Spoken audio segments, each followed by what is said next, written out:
The call came at 8:47 p.m., just as I was settling into my recliner with a beer and the evening news. Diana had already headed upstairs for her bath. Our usual Tuesday routine after another brutal 12-hour shift at the Riverside Commons construction site.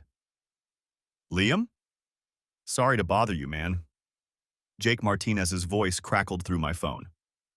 We've got a problem with the safety inspection forms for tomorrow's county visit. The ones from last week's electrical work? They're not in the main office file.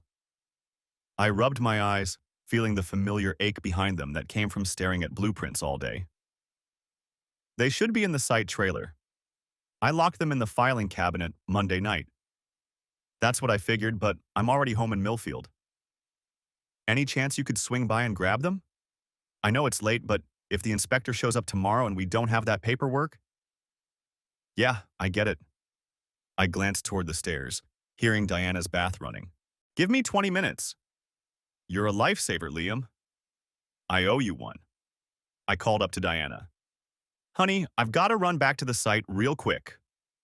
Jake needs some paperwork for tomorrow's inspection. Again? Her voice echoed from the bathroom. That's the third time this month you've had to go back for something. I know, I'll be quick. Just grabbing some forms from the trailer. Drive safe. Love you. Love you too. The Riverside Commons site sat quiet under the orange glow of security lights. I'd been foreman on this mixed-use development for 8 months now. 12 buildings combining retail space, offices, and residential units. It was the biggest project I'd ever supervised, and with Tommy Walsh as site supervisor above me, everything had been running smooth as silk. Tommy had been my best friend since we'd started in construction together 15 years ago. We'd worked our way up through the ranks side by side, me specializing in project coordination and crew management, him focusing on administrative oversight and client relations. When Robert Kellerman offered him the supervisor position on Riverside Commons, Tommy had specifically requested me as his foreman. We make a good team, he'd said. You handle the day-to-day operations, I manage the big picture stuff, just like always. Diana had been thrilled when I got the foreman assignment. The pay bump meant we could finally start saving for that vacation to Ireland she'd been talking about for years. She'd been incredibly supportive of the long hours, always having dinner ready when I got home, listening patiently to my stories about permit delays and crew scheduling challenges. You're working so hard for our future, she'd say. I'm proud of what you're accomplishing. I parked next to the main trailer and used my keycard to enter. The site had upgraded to a digital security system 3 months ago. Cameras everywhere, electronic locks, the works. Every entry and exit got logged automatically. Robert Kellerman, the company owner, insisted on it after some tools went missing from another site. Can't be too careful these days, Robert had explained during the system installation. Insurance companies are demanding better security protocols. This digital setup will track everything: who comes and goes, when they access different areas, even license plate recognition for vehicles. The system had been Tommy's idea, actually. He'd researched different security companies and made the recommendation to Robert. Better safe than sorry, Tommy had said. Plus, it'll help with our insurance rates. The safety forms were exactly where I'd left them, neatly filed in the metal cabinet. But as I gathered the paperwork, I noticed a sticky note on the filing cabinet. Remember to review security footage for after-hours documentation, insurance requirement for any non-emergency site access. Right? The new insurance policy required us to log any after-hours visits with corresponding security footage. I'd have to pull up tonight's entry on the system before I left. The security computer sat on a desk in the corner of the trailer. I logged in with my foreman credentials and navigated to the footage review section. The system was pretty slick. You could search by date, time, license plate, or keycard access. Tommy had given me a full tutorial when it was installed. This thing's like having a dedicated security guard, he'd explained. Tracks everything automatically, flags unusual activity, even generates reports for insurance documentation. I found tonight's entry easily enough. My truck arriving at 9:03 p.m., me entering the trailer at 9:05. But as I prepared to log the entry, something caught my eye in the Recent Vehicle Alerts sidebar. The system automatically flagged vehicles that appeared frequently on site during off hours. I expected to see my truck listed. I'd been putting in plenty of overtime lately. Instead, I saw Diana's blue Honda Civic at the top of the list. My stomach dropped. That had to be a mistake. I clicked on Diana's license plate number. The system pulled up a timeline of entries. 15 visits over the past 3 months, all during evening hours. All on days when I'd worked late. My hands started shaking as I clicked on the most recent entry, last Thursday night. The timestamp showed 7:23 p.m. I'd been here until almost 10 p.m. that night, finishing up the electrical inspection prep that Tommy had assigned me just as the regular crew was heading home. "Sorry to dump this on you so late," Tommy had said that afternoon. "But you know how these county inspectors are. If we don't have every detail perfect, they'll shut us down for weeks." The footage loaded. Diana's Honda pulled into the lot and parked near the equipment storage building, the structure we use to house expensive tools and machinery overnight. A few minutes later, a figure emerged from the building and approached her car. Tommy Walsh, my best friend for 15 years. My supervisor. The guy who'd been best man at my wedding. The person I trusted most in my professional life. I watched, numb, as Tommy opened Diana's car door and leaned in. The camera angle was too distant to see details, but his body language was unmistakable. Intimate. Familiar. He wasn't greeting an acquaintance. He was embracing someone he knew well. They went into the equipment building together. They didn't come out for an hour and 47 minutes. I sat there staring at the frozen screen, the safety forms forgotten in my lap. My mind raced through the implications. Tommy had access to the building. His supervisor keycard opened everything on site. He also made the work schedules. He'd been the one assigning me all that late overtime recently. "Just trying to get ahead on the project timeline," he'd said. "You know how these county inspections can set us back if we're not prepared." I'd been grateful for the extra money. Diana had been so supportive, always having dinner ready when I got home, listening to me complain about the long hours. "You work so hard for us," she'd say. "I'm proud of you." With trembling fingers, I accessed the broader security database. The system let me search by keycard activity, cross-referenced with vehicle entries. Tommy's card had been used to access the equipment building on every single night that Diana's car appeared on site. I pulled up another video from 2 weeks ago. Same pattern. Diana's car, Tommy meeting her, both disappearing into the building. This time I could see her face clearly as she got out of her car. She was smiling, excited. She looked happier than I'd seen her in months. The woman I'd been married to for 12 years, the person who claimed to miss me during my long work hours, was practically glowing with anticipation as she walked toward my best friend. I clicked through more footage, my rage building with each entry. September 15th, the night I'd worked late on the foundation inspection. September 22nd, when Tommy had insisted I stay to prep for the plumbing review. October 3rd, another urgent overtime assignment that had kept me on site until nearly 11 p.m. Every single time, Diana and Tommy had used my extended work hours to meet at the equipment building. Tommy had been manipulating my schedule, creating windows of opportunity while keeping me busy and off-site. The timeline was meticulous, professional. They'd been planning this for months. I grabbed a USB drive from my desk and started downloading the video files. All of them. Every timestamp, every entry log, every piece of evidence. My construction background had taught me to document everything, and this was the most important documentation of my life. As the files downloaded, I began to see the broader pattern. Tommy hadn't just been scheduling random overtime. He'd been strategically assigning me to areas of the site that were furthest from the equipment building. When Diana arrived on September 15th, I'd been working in Building C, a good quarter-mile away. On September 22nd, he'd sent me to the foundation areas on the south side of the property. "Better to have you handle the detailed work," he'd always said. "You've got the best eye for quality control." I'd felt valued, trusted, respected for my expertise. Meanwhile, Tommy had been using my professional competence to facilitate his affair with my wife. The downloads finished at 10:47 p.m. I sat in the trailer, staring at the USB drive in my hand. 15 years of friendship with Tommy. 12 years of marriage with Diana. both relationships built on lies. But as I prepared to leave, something else caught my attention. The security system's reporting function had generated an automated alert about irregular after-hours facility usage. The system was programmed to flag patterns that might indicate security breaches or unauthorized activities. According to the report, the equipment building had been accessed during off-hours far more frequently than any other structure on site. The system's algorithms had identified this as a potential security concern and recommended administrative review. Tommy, as site supervisor, would have received this alert weeks ago.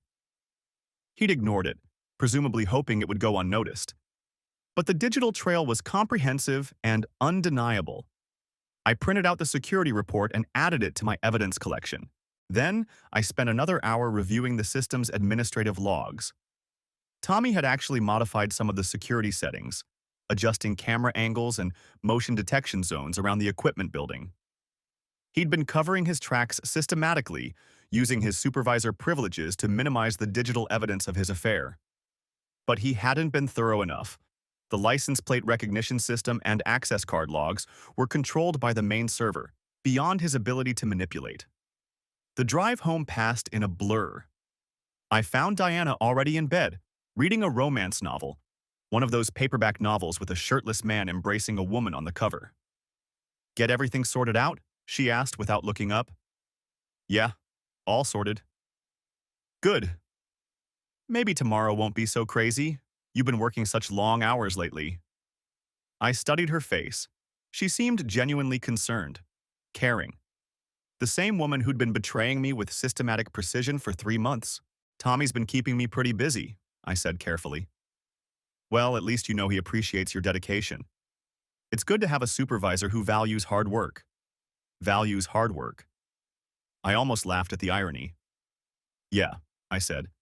"Tommy definitely values what I bring to the job." "Have you two decided about that fishing trip you were talking about?" The fishing trip. Tommy and I had been planning a weekend excursion to Lake Champlain for next month. We'd done the same trip every year for the past 5 years, a tradition that had become one of the highlights of my annual calendar. "I think our plans might be changing," I said. "Oh? Something wrong?" "Just work stuff. You know how it is." She nodded sympathetically and returned to her book. I lay awake for hours that night, staring at the ceiling and processing what I'd discovered. Every conversation with Tommy over the past 3 months took on new meaning. Every affectionate gesture from Diana felt like calculated manipulation. The next morning, I called in sick for the first time in 2 years. Diana left for her dental office job at 8 a.m., same as always. She kissed me goodbye, told me to rest up and feel better. "I'll pick up some soup for lunch," she said. "You just focus on getting better." I waited until her car disappeared down the street, then got to work. I'd learned project management and systematic analysis during my 15 years in construction. When you're building something complex, you break it down into phases, examine each component, and document everything. Relationships, it turned out, could be analyzed the same way. I started with the scheduling records. As foreman, I had access to all project timelines and work assignments. Tommy, as site supervisor, controlled those schedules. I pulled up 3 months of records and cross-referenced them with the security footage timestamps. The pattern was undeniable. Every time Diana's car appeared on the security system, I'd been assigned extended hours that same day. Not just any extended hours, specific assignments that took me away from the main construction area and into the residential units or foundation areas on the far side of the site. September 12th. "Liam, need you to do a final check on Building C electrical before tomorrow's inspection. Take your time. Be thorough. Diana's car, 7:15 p.m. September 19th. Emergency repair on the south foundation. Sorry, I know it's late, but the concrete guys are coming first thing tomorrow. Diana's car, 6:45 p.m. September 26th. County wants us to double-check all the fire safety equipment. Can you handle buildings 8 to 12? Might take a while. Diana's car, 7:30 p.m. Tommy hadn't just been creating opportunities, he'd been strategically placing me as far from the equipment building as possible during each encounter. I dug deeper into the administrative records. Tommy had been falsifying maintenance requests, delaying inspections, and creating artificial deadlines that required last-minute overtime. All legitimate-sounding projects that justified keeping me on site while everyone else went home. One particularly damning example was from October 1st. Tommy had filed a priority maintenance request for the Building 7 HVAC system, claiming it needed immediate attention before the next day's electrical inspection. I'd spent 4 hours that evening crawling through ductwork, only to discover that the system was functioning perfectly. When I'd mentioned this to Tommy the next morning, he'd shrugged it off. Better safe than sorry. Sometimes these systems look fine but have underlying issues. I'd accepted his explanation at the time. Now I realized he'd sent me on a completely unnecessary task just to keep me occupied while he met Diana in the equipment building. The overtime pay I'd been earning, money Diana and I had been saving for our Ireland vacation, had been funded by the very deception that was destroying our marriage. I pulled out a legal pad and started mapping timelines. Diana's behavior at home, cross-referenced with the security footage dates. The pattern was chilling in its consistency. On affair days, Diana would have elaborate dinners waiting when I got home. Not just regular meals, but special dishes that took hours to prepare. Pot roast with vegetables, homemade bread, elaborate desserts. More attention, more affection, more questions about how my day went. "You look tired," she'd say, massaging my shoulders as I ate. "Tell me about the inspection prep. Was it as complicated as Tommy thought it would be?" Guilt compensation, I realized. She was overcompensing for her betrayal with domestic performance. On non-affair days, she was normal. Pleasant, but not overly attentive. Dinner was simple. Sandwiches, leftover casserole, takeout pizza. The difference was subtle, but once I knew what to look for, unmistakable. I checked our joint calendar and household records. Diana had been declining social invitations on Thursday nights, always claiming she was tired from managing the house alone while I worked late. Thursday was Tommy and Diana's regular meeting night, according to the security logs.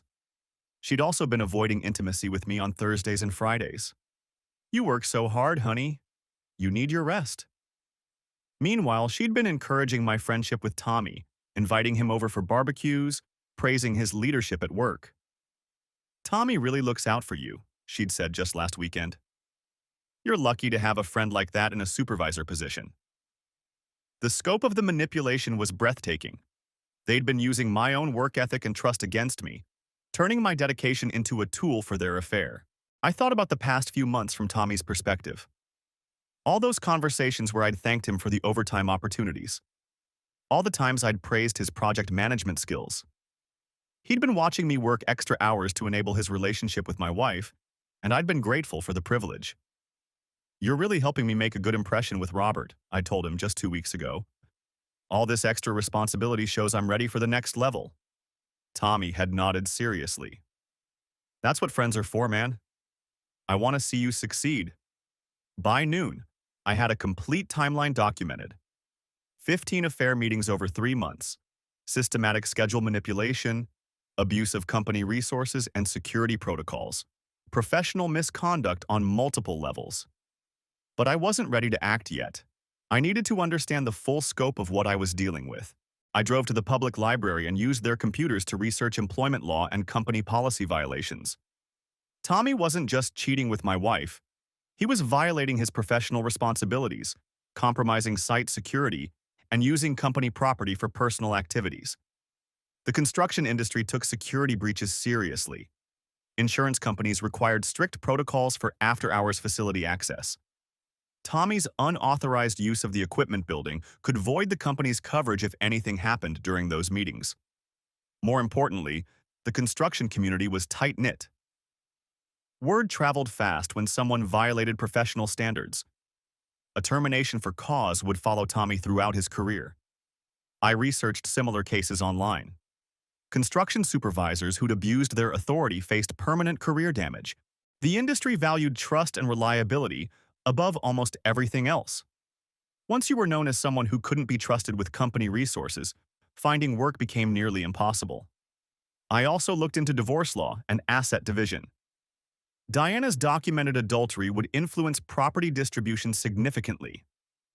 The systematic nature of the deception, using marital assets and my work schedule to facilitate the affair, would likely result in favorable terms for me.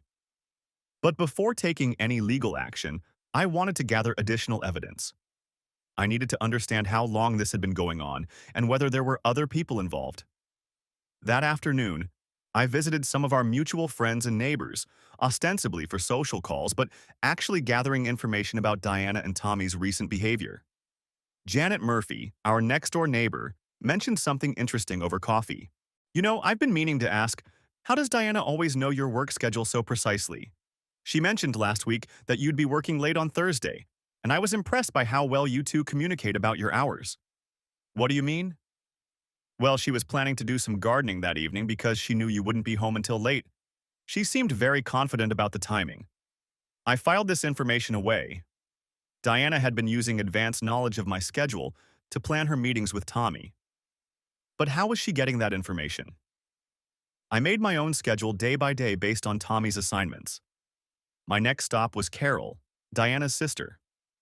Carol lived about 20 minutes away and had always been close to both of us. Over the years, she'd become something of a confidant for Diana. "How's Diana been doing lately?" I asked during our conversation. "She seems a bit stressed about something." "Really?" "She hasn't mentioned anything to me. Actually, she's seemed happier lately. More energetic, I guess. I assumed it was because you were doing so well at work." "Has she talked about Tommy much?" "I know she appreciates how he's been handling the project management." Carol thought for a moment. "You know, she has mentioned him quite a bit recently. Always positive things. How professional he is. How well he treats his crew. She seems impressed with his leadership style." Another piece of the puzzle. Diana had been discussing Tommy with her sister, building up his reputation and character. Preparing the ground, perhaps, for some future revelation about their relationship. I spent the evening analyzing Diana's recent behavior patterns. Her phone usage had changed. She'd started taking calls in other rooms, claiming they were work-related or conversations with friends. She'd also been more interested in my work schedule, asking detailed questions about project timelines and upcoming deadlines. "When do you think the Riverside project will be finished?" she'd asked a few weeks ago. "Tommy seems to think it might wrap up ahead of schedule." "How would you know what Tommy thinks about the timeline?" "Oh, he mentioned it at the barbecue last month. He's very optimistic about the progress." At the time, I'd been pleased that Diana was taking an interest in my work. Now I realized she'd been gathering intelligence about the project duration, possibly planning for what would happen when the construction ended and the opportunities for secret meetings disappeared. That evening, Diana asked how I was feeling. "Much better," I said. "Think I'll be ready to go back to work tomorrow." "That's good. You've been pushing yourself so hard lately. Maybe things will slow down a bit." I watched her face carefully. "Tommy mentioned they might be wrapping up some of the evening projects soon." "Oh? That would be nice. We hardly see each other anymore with all your overtime." She seemed genuinely pleased at the prospect of spending more time together. The cognitive dissonance was remarkable. She could express happiness about ending the very situation that enabled her affair. "Yeah," I said. "I think things are going to change pretty dramatically around the site." "Change how?" "Just some personnel adjustments Tommy's been considering. Nothing that affects my position, but there might be some reorganization at the supervisor level." Diana looked interested. "What kind of reorganization?" "I probably shouldn't discuss it until it's official. Company politics, you know." She nodded, but I could see curiosity in her eyes. She wanted to know how changes might affect Tommy's position and, by extension, their ability to continue meeting. The next morning, I arrived at work early and spent an hour reviewing the security system one more time. I wanted to make absolutely certain of my facts before taking any action. The evidence was overwhelming. 15 documented meetings between Diana and Tommy over 3 months. Systematic manipulation of work schedules. Unauthorized use of company facilities. Abuse of supervisor authority. Pattern of deception involving both personal and professional relationships. I also discovered something new. Tommy had been accessing the security system's administrative functions regularly, apparently monitoring the footage to ensure their activities weren't being detected. He'd been particularly focused on the camera coverage around the equipment building, adjusting settings to minimize documentation of their meetings. This added another layer to his professional misconduct. Not only was he using company facilities for personal activities, he was actively tampering with security systems to cover his tracks. At 8:30 a.m., I requested a private meeting with Robert Kellerman, the company owner. I'd worked for Kellerman Construction for 8 years. Robert was old school, a former Marine who'd built his business on integrity and professional standards. His office reflected his personality: military precision, awards for safety and performance, photos of completed projects spanning 3 decades. Robert had started as a laborer and worked his way up to owning one of the most respected construction companies in the region. Liam, good to see you. Feeling better? Yes, sir, but I need to discuss a serious security issue at the Riverside site. His expression sharpened immediately. Robert took security violations very seriously. His military background had instilled a deep respect for protocols and chain of command. What kind of security issue? I placed a folder on his desk containing printed screenshots from the security system, scheduling records, and a detailed timeline of events. Sir, I've discovered that Tommy Walsh has been using company facilities for unauthorized personal activities. Multiple violations of our after-hours access policies. Robert opened the folder and studied the documents. His face darkened as he absorbed the implications. These are security camera screenshots? Yes, sir. All downloaded from our own system with proper timestamps. Tommy's been using his supervisor keycard to access the equipment building during off hours for non-company purposes. 15 documented instances over 3 months. And this vehicle? He pointed to Diana's license plate in the photos. That's my wife's car, sir. Robert set down the papers and looked at me directly. I'm sorry, Liam. This must be difficult. What's difficult is discovering that my supervisor has been manipulating work schedules to facilitate security breaches. The personal aspect is secondary to the professional violations. It wasn't entirely true, but I knew Robert would respond better to a focus on company policy rather than personal drama. You're right. This is a serious breach of protocol. He studied the scheduling documents. He's been creating false overtime assignments? Yes, sir. Cross-referencing the security footage with project records shows a clear pattern of manufactured emergencies and extended deadlines that correlate with unauthorized facility access. Robert was quiet for several minutes, reviewing the evidence. I could see his military training taking over: methodical analysis, identification of policy violations, assessment of potential consequences. This could have serious insurance implications, he said finally. If someone had been injured during these unauthorized activities, or if equipment had been damaged or stolen. That's exactly what I was thinking, sir. The liability exposure is significant. What about the administrative tampering? He pointed to the system logs showing Tommy's modifications to security settings. That's a separate concern. He's been adjusting camera angles and detection zones around the equipment building, apparently trying to minimize documentation of his activities. Robert's expression grew even more serious. So we're talking about unauthorized facility access, schedule falsification, and tampering with security systems. This goes way beyond a simple policy violation. Yes, sir. I felt it was important to bring this to your attention immediately. You did the right thing, Liam. I know this can't have been easy. Company policy is company policy, sir. Everyone needs to follow the same rules. Robert scheduled an emergency meeting with the HR director for that afternoon.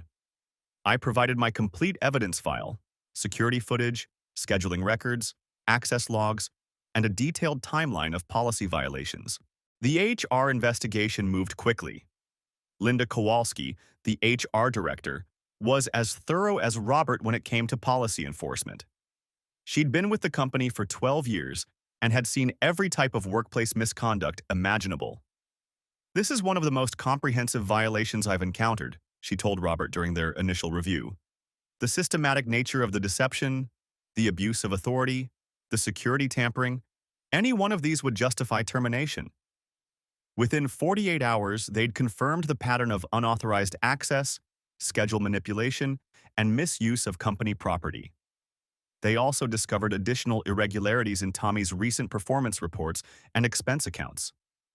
He's been padding overtime authorizations for the entire crew, Linda explained to Robert, making it look like the excessive hours were industry standard rather than artificially created. Tommy was called in for a formal disciplinary meeting on Friday morning. I wasn't present for the meeting, but Jake Martinez filled me in later. Jake had been Tommy's friend for years and was genuinely shocked by the revelations. "Man, I've never seen Robert so angry," Jake said. Tommy tried to claim it was all legitimate overtime planning, but they had him dead to rights with the security footage. Unauthorized access, falsifying work schedules, compromising site security, the whole list. What happened? Terminated immediately, escorted off the property by security.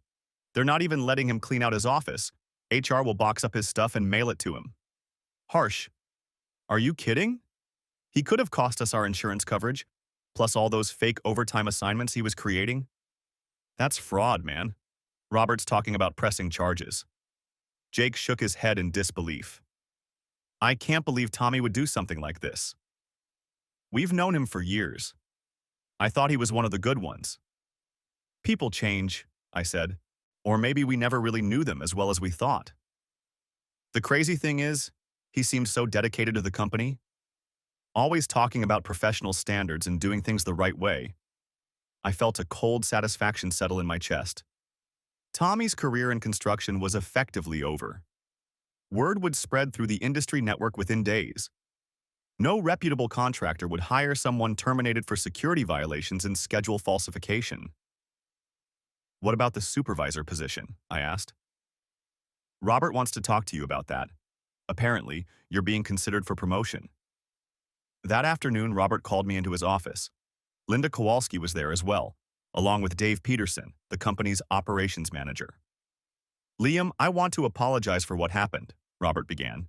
Tommy's actions reflected poorly on our company's supervision standards. Thank you, sir.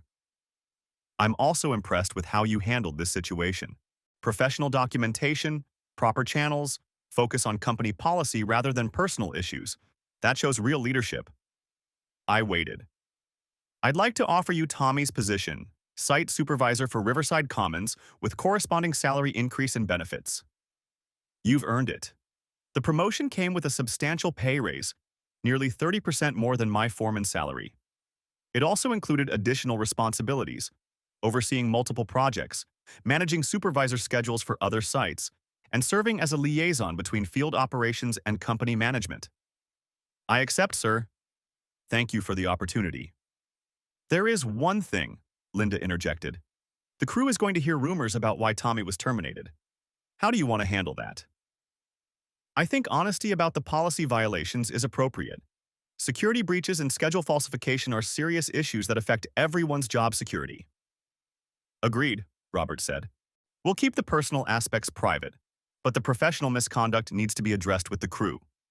Dave Peterson nodded.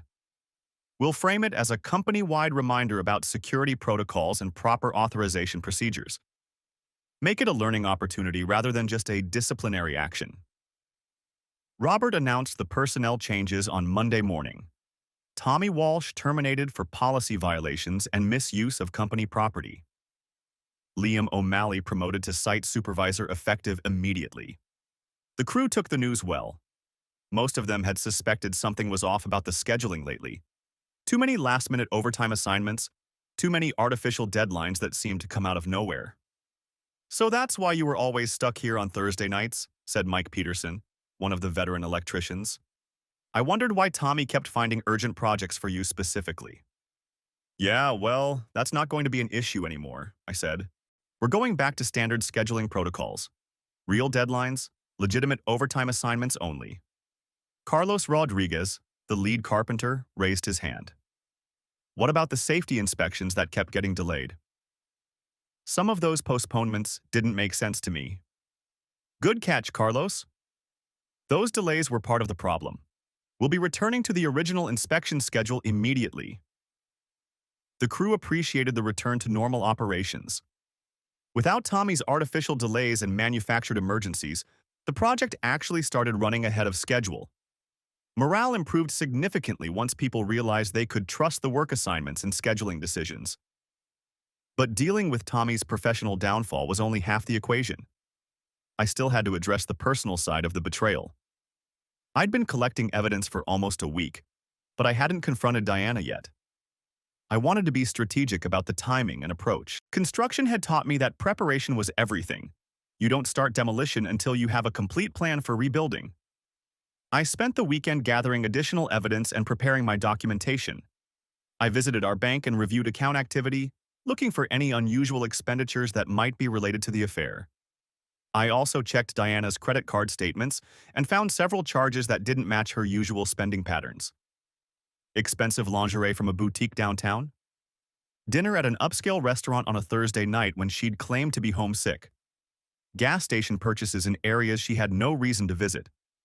The financial evidence supported the timeline established by the security footage. Diana had been spending money to facilitate and enhance her affair with Tommy, using our joint accounts to fund her deception. On Wednesday evening, I spread out all the documentation on our dining room table: security photos, scheduling records, timeline analysis, financial statements, everything organized in neat folders. I waited for Diana to come home from work. She walked in at 6:15, calling out her usual greeting. "Hi, honey. How was your day? I picked up ingredients for that chicken marsala you like." "Educational. Can you come into the dining room? I need to show you something." She appeared in the doorway, still holding her purse and the grocery bag, and stopped dead when she saw the papers covering the table. "What's all this?" "Security footage from the Riverside Commons site. Turns out our new digital system is very thorough about documenting after-hours activity." Her face went pale, but she tried to maintain composure. "I don't understand." I picked up the first photo, a clear shot of her car in the site parking lot. "Your Honda Civic, license plate number 7724, JMK, photographed at the construction site on September 15th at 7:23 p.m., while I was working late in Building C per Tommy's assignment." She set down the grocery bag and purse, her hands shaking slightly.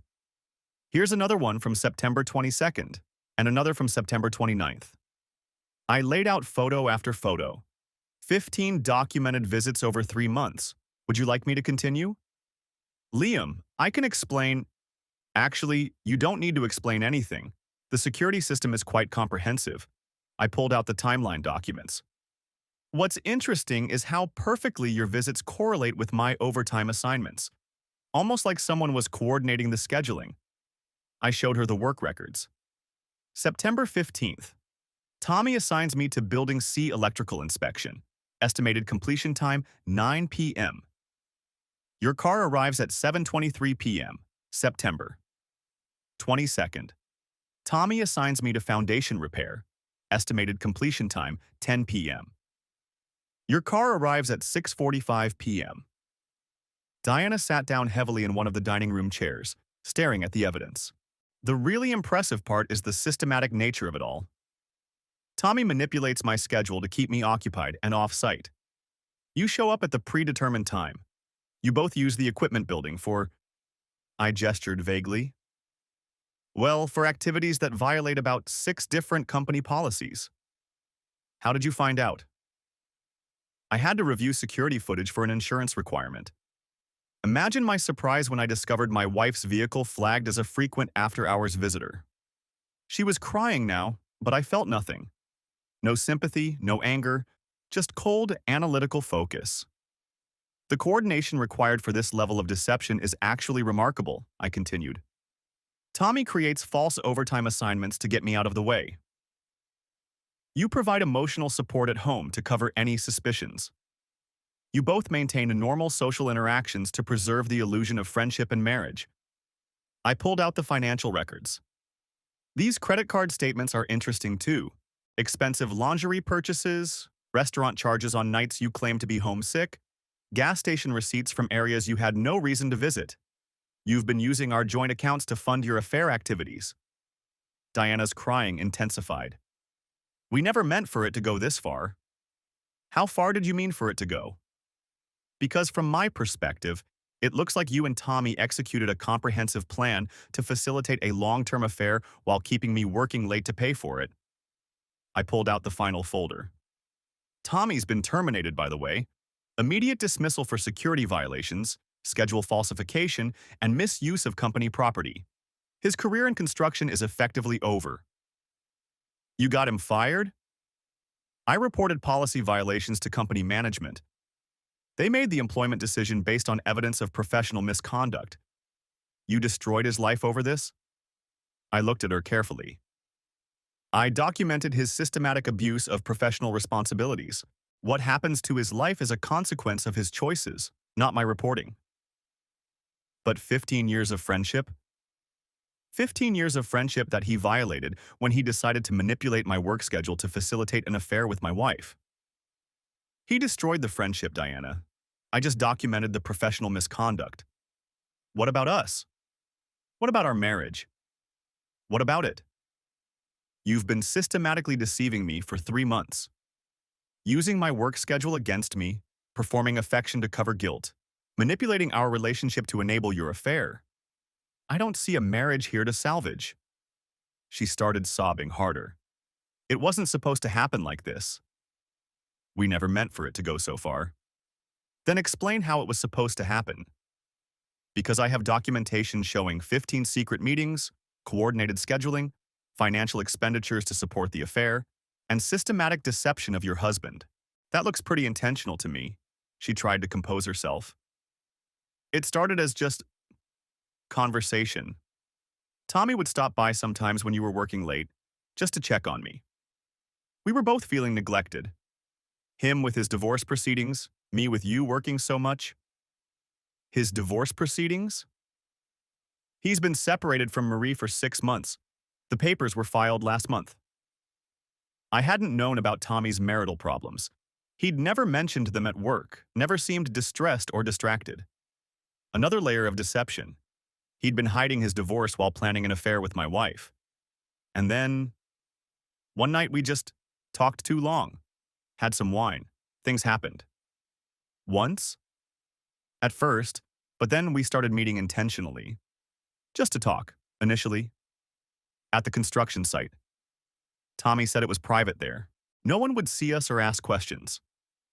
And he started manipulating my work schedule to create those opportunities. I don't know if he was doing that intentionally. Diana. I showed her the scheduling analysis. 15 overtime assignments that directly correlate with 15 security camera entries of your car. This wasn't accidental. She stared at the evidence, unable to argue with the timeline. Tommy would text me when he knew you'd be working late, she admitted quietly. He'd tell me what time I could come by, how long we'd have before you finished your assignments. So you both knew exactly what you were doing. Yes, but we felt like we deserved some happiness. Tommy was going through his divorce, you were working all the time, I was lonely. You were lonely because I was working the extra hours that Tommy was assigning to facilitate your affair. Do you understand the circular logic of that excuse? She had no answer. Where do we go from here? She asked quietly. You pack a bag tonight and stay somewhere else while we figure out the details. I'll be contacting a divorce attorney tomorrow. Liam, please, can't we try to work this out? It's over with Tommy. His life is ruined now anyway. Work what out? You and my best friend systematically deceived me for 3 months. You used my professional relationships against me, manipulated my trust, and violated our marriage while performing supportive behavior at home. What exactly would we be working toward? We could go to counseling, try to rebuild trust. I gathered up the photos and documents. Trust is built on a foundation of honesty. You and Tommy dynamited that foundation and built your affair on the rubble. There's nothing left to rebuild. But 12 years of marriage, 12 years that you were willing to throw away for 3 months of secret meetings with my supervisor. You made that choice, Diana. I'm just accepting the consequences. Diana packed a bag that night and went to stay with her sister Carol. I filed for divorce the next morning.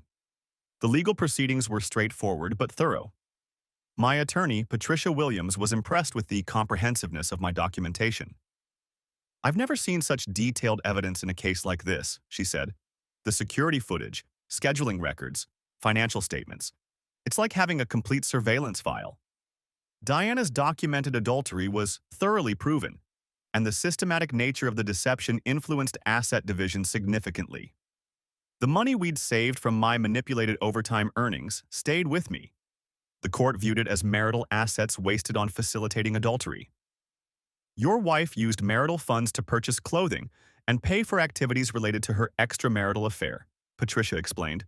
The court considers that a waste of marital assets, which factors into the property division. The house remained mine, along with the majority of our savings and retirement accounts. Diana received her personal belongings and a minimal settlement that reflected her contribution to the marriage's dissolution. The social consequences for both Diana and Tommy were swift and comprehensive. The construction industry is a tight community, and word spread quickly about Tommy's termination for policy violations. Within 2 weeks, everyone in the local building trades knew he'd been fired for security breaches and schedule falsification. The details varied depending on who was telling the story, but the core facts remained consistent. Tommy Walsh had abused his supervisor position and violated company policies. Jake Martinez told me about the industry reaction. People are talking about it at every job site in the county. Nobody wants to hire someone who can't be trusted with security protocols. What are they saying specifically? That he falsified schedules, used company facilities for personal activities, and tampered with security systems. The general consensus is that he's unemployable in construction. Mike Peterson, the electrician, mentioned hearing similar conversations. Word travels fast in this business.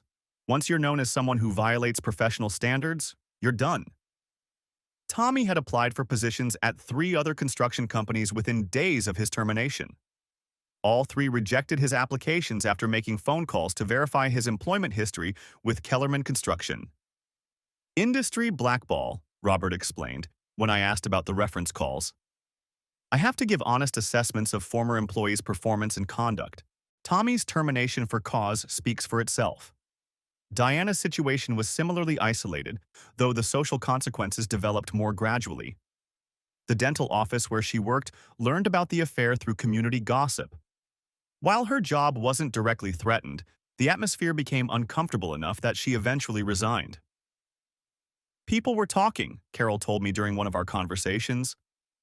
The other employees knew about Diana's situation, and it created tension in the office. Carol, Diana's sister, was particularly upset about the betrayal. She'd considered Tommy a family friend for years and felt personally deceived by the affair. I can't believe she would do this to you, Carol said, and with Tommy, of all people. We trusted him. He was at our house for Christmas last year, playing with the kids, acting like family. Carol cut contact with Diana and openly supported me during the divorce proceedings. My sister made her choice. She has to live with the consequences. The neighborhood response was similarly supportive. Janet Murphy, who lived next door, mentioned that she'd wondered about Diana's detailed knowledge of construction schedules. She always knew exactly when you'd be working late, Janet said. I thought maybe you were just really good about communicating your schedule. Now I understand why she was so well informed. Other neighbors began sharing their own observations. Bill Thompson, who lived across the street, mentioned seeing Tommy's truck parked near our house on several occasions when I wasn't home. I thought it was work-related, Bill said. Never occurred to me that anything inappropriate was happening. Even the church community, where Diana and I had been regular attendees for 5 years, rallied around me once the details became known. The systematic deception and manipulation of trust struck people as particularly calculated and heartless. Marriage vows are sacred, said Father McKenna during a private conversation. What your wife and friend did violated not just your trust, but the fundamental principles of honesty and commitment. 6 months later, I was thriving in ways I hadn't expected. The promotion to site supervisor had led to additional opportunities within Kellerman Construction. Robert was considering offering me a partnership track, impressed with my handling of both the security crisis and the subsequent project management improvements. You've got a real talent for this, Robert told me during my 6-month performance review. leadership, integrity, systematic thinking. Those are rare qualities in this industry. The Riverside Commons project finished ahead of schedule and under budget, the first time in company history for a project of that scope. Without Tommy's artificial delays and manufactured emergencies, the crew worked more efficiently and maintained better morale. It's amazing how much smoother everything runs when you don't have someone sabotaging the schedule, said Carlos Rodriguez, the lead carpenter. The success of the Riverside project led to additional assignments. Robert put me in charge of a new commercial development, a shopping plaza that would be the largest project in company history. I want you to handle this from start to finish, Robert said. Complete project management responsibility. Consider it a test run for partnership consideration. I'd also started dating Sarah Murphy, a project manager for a competing construction firm who specialized in commercial electrical systems. We'd met at an industry safety conference, bonding over shared experiences with workplace challenges and professional standards. Sarah appreciated the construction industry's values of hard work and accountability. She understood the importance of trust in professional relationships and had no patience for people who violated that trust. Your ex-wife and former supervisor sound like real pieces of work, she said after I explained the situation. Using your job against you like that? That's not just personal betrayal, that's professional sabotage. Sarah had her own experiences with workplace misconduct and understood the importance of maintaining professional integrity. In this industry, your reputation is everything. Once people know you can't be trusted, you're finished. Our relationship developed naturally, built on shared values and mutual respect for each other's professional competence. Sarah was impressed with my systematic approach to project management and my commitment to crew safety and company policies. You handle crisis situations really well, she observed. A lot of people would have let emotions override good judgment, but you stayed focused on the facts and followed proper procedures. Tommy's situation had continued to deteriorate. After being blacklisted from construction work, he'd taken an entry-level position at a warehouse facility. The pay was a fraction of his former supervisor's salary, and his professional reputation was permanently damaged. He's working at that big distribution center out on Route 12, Jake Martinez told me. Loading trucks, basic labor stuff, complete career reset at 41 years old. The divorce proceedings had also hit Tommy financially. Marie, his estranged wife, had learned about the affair and used it in their divorce settlement. Tommy lost his house, most of his savings, and was paying substantial alimony. Marie's attorney really went after him, Carol mentioned. Between the affair documentation and his job loss, she got almost everything. Diana was struggling with reduced circumstances as well. The divorce settlement left her with minimal assets. Her new job at a dental office in the next county paid less than her previous position, and her social connections had been severely damaged by the affair revelations. She's renting a small apartment over in Millfield, Carol told me during one of our occasional conversations.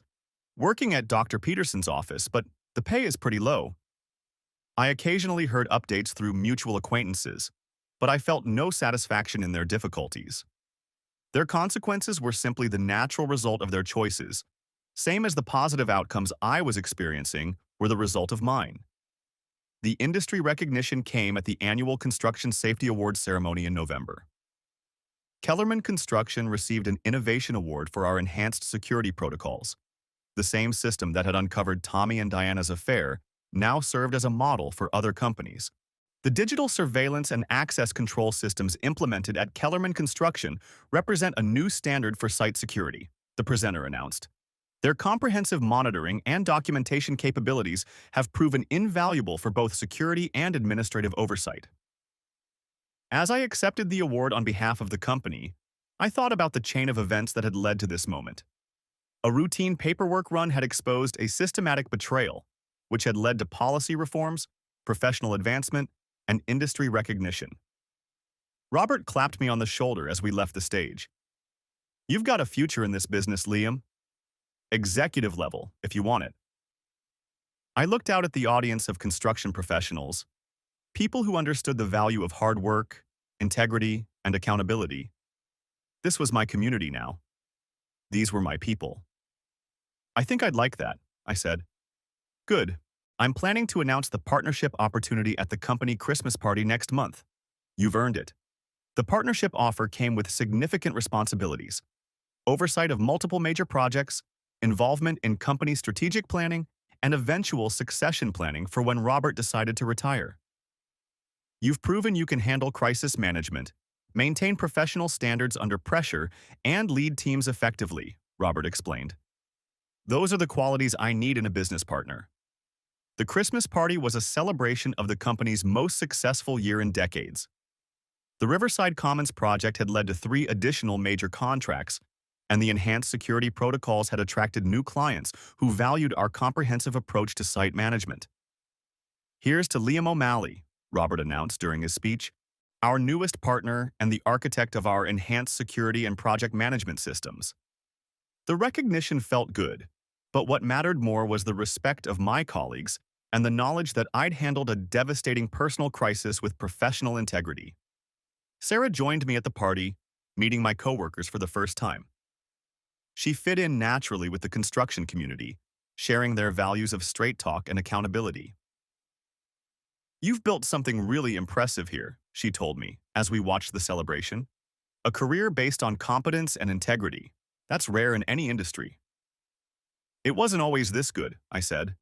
"6 months ago, I thought I was in a solid marriage with a loyal best friend." "But you handled the crisis properly. You documented the facts, followed proper procedures, and let the consequences speak for themselves. A lot of people would have let emotion override good judgment." The security cameras had shown me the truth about people I'd trusted, but they'd also shown me the truth about myself, that I had the strength to face betrayal, the intelligence to respond strategically, and the character to rebuild something better from the wreckage. Diana and Tommy had tried to use my dedication against me. Instead, they'd given me the opportunity to prove what I was really capable of accomplishing. As the party wound down and people began heading home, I reflected on the transformation of the past 6 months. The pain of betrayal had been replaced by professional success and personal growth. The relationships I'd lost had been replaced by stronger connections based on honesty and mutual respect. The security system that had exposed the affair continued to serve as a model for the industry. Other construction companies were implementing similar protocols, and I'd been invited to speak at conferences about comprehensive site security and project management. "The key is systematic documentation," I'd tell audiences. "Whether you're managing a construction project or addressing a security breach, you need complete information before you can make effective decisions." The systematic approach that had exposed Tommy and Diana's deception had become the foundation of my professional success. Every challenge was an opportunity for analysis, documentation, and strategic response. Diana and Tommy had taught me valuable lessons about trust and verification. They'd shown me the importance of professional standards and the consequences of violating them. Most importantly, they demonstrated that people who compromise their integrity will eventually face the natural consequences of their choices. The security cameras had captured their betrayal, but they'd also documented my response. The footage that showed their deception also showed my professionalism, my systematic approach to problem solving, and my commitment to doing the right thing regardless of personal cost. That documentation had become the foundation of my new life. A life built on verified trust, documented competence, and proven integrity. It was a better foundation than I'd ever had before, and it would support whatever I chose to build on it in the years to come.